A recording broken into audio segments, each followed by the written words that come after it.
شيوخ المهرة من نبالتهم ومن أصالتهم ومن رجولتهم والله ما يعرفوا هيثم. لكن أذكر واحد من المشايخ أنا ما أحفظهم، وكل واحد له مقامه على رأسي، قال عندي، وهذا يقول عندي، وهذا يقول عندي، وأنا والله متعجب. اطلبوا ما شئتم من المال، لكن أهل القصاص كانوا يبغوا التنفيذ. أول ما طلبوا التنفيذ وانقطعت الآمال من الدنيا، رحت قلت لهم طبعا أنا أستأذنكم، أنا بروح عند هيثم داخل. لما رحت عند هيثم داخل لقيته جالس كده على الجدار بهمة، لكن الابتسامة الخفيفة، لكن والناس حوله اللي هم أهله، لكن ما يتكلم مع أحد طول الوقت. لا إله إلا الله، لا إله إلا الله. ثم جيت عنده قلت له هيثم قول معايا، قول اللهم أنت ربي لا إله إلا أنت خلقتني وأنا عبدك وأنا على عهدك ووعدك ما استطعت، أعوذ بك من شر ما صنعت، أبوء لك بنعمتك علي وأبوء بذنبي فاغفر لي فإنه لا يغفر الذنوب إلا أنت. بدأ يرددها. قلت له يا هيثم إذا نزلت لساحة القصص لا تسبح لا تكبر لا تحمد، فقط لا إله إلا الله، واصدح بها صوتك عالي كذا، واصدح بها صوتك عالي. والله يا جماعة الخير أنه ماني عارف إيش أحكي لكم بالضبط. من لحظة ما نودي هيثم من الغرفة، بينه وبين 50 متر مشاها مشي، وكان هو يطلب يقول من يجرني إلى ساحة القصاص 2، طلبهم بالاسم يحبوه. والله كل العسكر المسؤولين عن السجن قسما بالله العظيم عيونهم كلها دامعة، واللي تلثم واللي مو قادرين يمسكوا نفسهم، لأنه هيثم محبوب عندهم. لما وصل هيثم إلى ساحة القصاص تدخلوا رجال المهرة مرة ثانية، تدخلت حكومة المهرة، نيابة، شرطة، مرور، محكمة، كلهم بدأوا كلهم يتفدوا كلهم يترجوا، لكن للأسف تم رفض العفو. فوقف هيثم أمامهم وعلى صوته فوق قال أنا خصيمكم أمام الله يوم القيامة، وراح هو بنفسه دون أن يقاد وفرش سجادة الإعدام بنفسه. عفوا في شيء فاتني، قبل ما يطلع من الغرفة طلب مني طلب، قال لي ممكن يسمحوا لي على أنه أنا أصلي ركعتين في ساحة التنفيذ؟ قلت له أبشر الآن أكلم القاضي. ورحت عند فضيلة الشيخ قلت يا فضيلة الشيخ هيثم له طلب أخير، نفسه يصلي ركعتين. قال لي طبعا من حقه، طلباته مجابة. قلت له لا، يبغى يصليها في ساحة تنفيذ القصاص. قال لي حقه حبيبي خليه يجيبوه. قلت له أبشر يا هيثم، متوضي؟ قال نعم متوضي. صايم؟ قال نعم أنا صايم. قلت له قلت أذكار؟ قلت أذكار. قلت يلا يا حبيبي تعال نصلي. راح هيثم فرش سجادته، ثم صلى ركعتين، ثم قام، ثم فتح الشال اللي عنده فرشه في الأرض، الشال عشان يعدم عليه، هو فرش فرشة إعدامه بيده. والله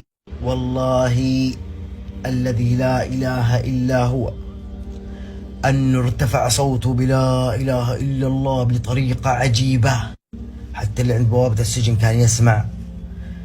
فكانت طب صار يردد كثير، حتى أن المنفذ بالسلاح فوقه يعني ارتعب، يعني كان يتردد متعاطف مع هيثم يرجو أهل الدم أن يعفوا، كان يتأخر وعينه على أولياء الدم يبغون يعفوا. لكن أطلقت الطلقة الأولى وكان يقول لا إله إلا الله، فالثانية اختنق فيها وصوته عالي قال الثالثة قبل ما تطلق أخوه من بعيد، والله منظر قاتل. أخوه من بعيد هيثم، والله العظيم أن هيثم لف راسه على اليسار، واللي قام زي كذا ابتسم جات الطلقة الثالثة.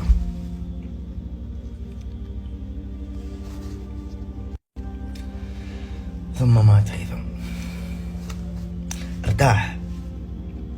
أنا أعرف عنه ما لا يعرفه الكثير من أهله، كان دائما يفضفض لي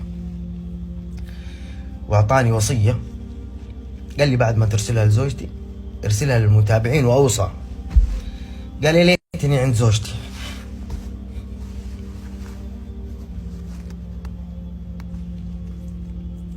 قال والله ما أظلمها وأهتم ببنتي وأدلعها، حبوا أهلكم، يا ليتني بين أهلي.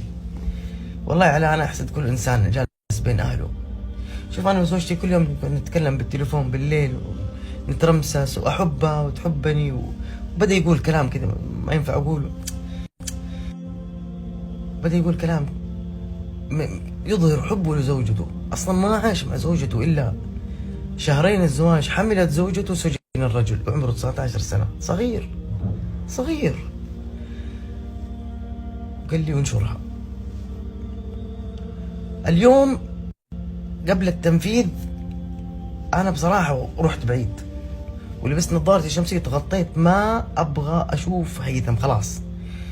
ثم كلم العسكري إنه بيكلمني، ثم جاء عندي حضني قال لي أنا أدري إنك مستحي تقولها، والله ما بنساك، والله ما بنساك، وبكلم الله عليك. أنا كنت أوصيه إنه إذا الله أخذ أمانته ترد لي الجميل. قال لي كيف توصي ميت؟ قلت له تردني الجميل أنك تجيني في المنام تطمني عليك بس. كان يردد دائما والله ما بنساك، والله ما بنساك، أنت أخي، أنت سويت معي كثير، وما بتكلم أنا حتى لا يكون في رياء في الموضوع. فحضني زي كذا قال لي أدري إنك مستحي تقولها، ترى والله ما بنساك.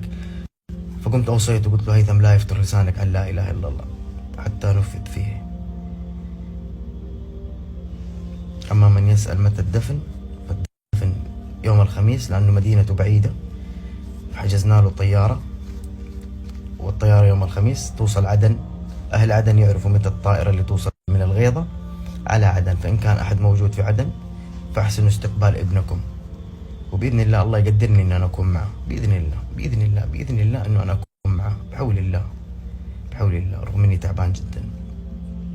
أنا يومين وداخل في الثالث مش نايم، مع إني أخذت منوم.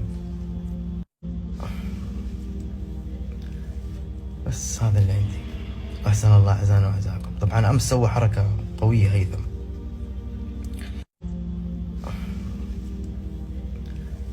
بس هذا اللي عندي، أحسن الله عزانا وعزاكم. طبعا أمس سوى حركة قوية هيثم. تخيلوا يا جماعة زوجته ما تعرف إلا اليوم. طبعا اتصلت عليه أمس الساعة 8 المساء وإحنا جنبه، وسوى حركة قتلتنا، دمرتني.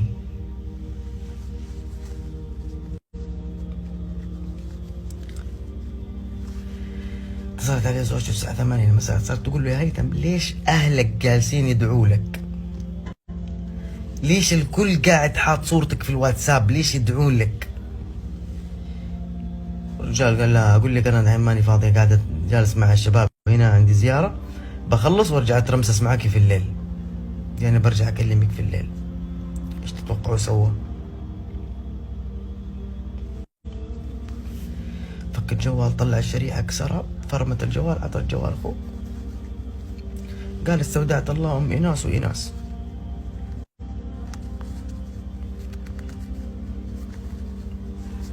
فما ودعها.